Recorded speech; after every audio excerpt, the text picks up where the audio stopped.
নমস্কার বন্ধুরা, সকলে কেমন আছো? জোয়া কিচেনে আবার সবাইকে আমন্ত্রণ জানিয়ে শুরু করছি একটি নতুন রান্না বান্না।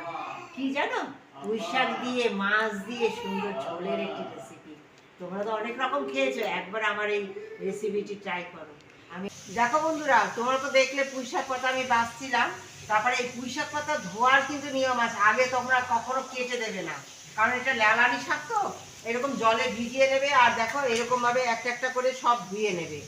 তাহলে তো না, এই যে যদি কেটে ফেলো, কাটার পরে যদি ধুতে যাও, এই যে লালানি থাকে একসঙ্গে নোংরা জড়িয়ে যাবে, ভালো ধোয়াটা হবে না। দেখো বন্ধুরা, এই যে মাছ ভেজে নিয়েছি, শাক সুন্দর ধুয়ে নিয়েছি, আলু এই যে কেটে নিয়েছি, রসুন, কাঁচা লঙ্কা, পেঁয়াজ সব ঘষে নিয়েছি গ্রেটারে, নুন হলুদ সমস্ত কিছু নিয়ে নিয়েছি, আর তেল গরম করে নিয়েছি।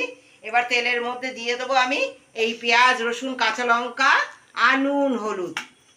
এই দেখো, এই নুন হলুদ সব দিয়ে দিলাম, দিয়ে একটু নাড়বো চাড়বো একদম 10 মিনিটে। খুব সুন্দর। তোমরা তো অনেক রকম ভাবে খাও, একবার তোমরা আমার এই জোয়া কিচেনে আসো। খুব তাড়াতাড়ি কিভাবে রান্না বান্না করা যায় কম খরচে কম তেলে, আমার জোয়া কিচেনে আসলে অবশ্যই তোমাদের ভীষণ ভালো লাগবে।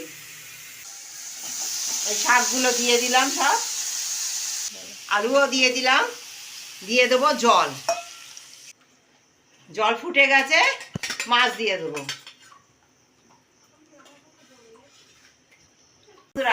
এই যে সুন্দর আমার শাক দিয়ে মাছ দিয়ে সুন্দর তরকারি, শাক ঠাক সব গলে গেছে।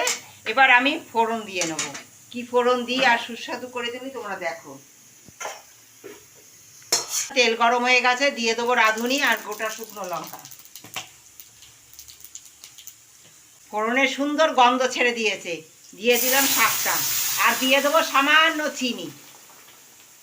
শাকে সামান্য চিনি দিলে ভালো লাগে। তোমাদের যদি কারোর সমস্যা থাকে তোমরা স্কিপ করতে পারো, তাতেও ভালো লাগবে। তৈরি হয়ে গেল আমার সুন্দর পুঁই শাক দিয়ে, ডাঁটা দিয়ে, আলু দিয়ে, মাছ দিয়ে সুন্দর ঝোলের রেসিপি। বন্ধুরা, সুন্দর তৈরি হয়ে গেছে শাক দিয়ে মাছ দিয়ে আমার পুঁই শাকের রেসিপি। তোমাদের যদি ভালো লাগে ঝটপট করে তোমাদের এইভাবে রান্নার পদ্ধতি, তোমরা অবশ্যই আমার জোয়া কিচেনে আসো আর আমাকে ভালোবেসে তোমাদের পাশে থেকে প্রতিদিনের ভিডিওটি দেখে লাইক শেয়ার এবং সাবস্ক্রাইব করো।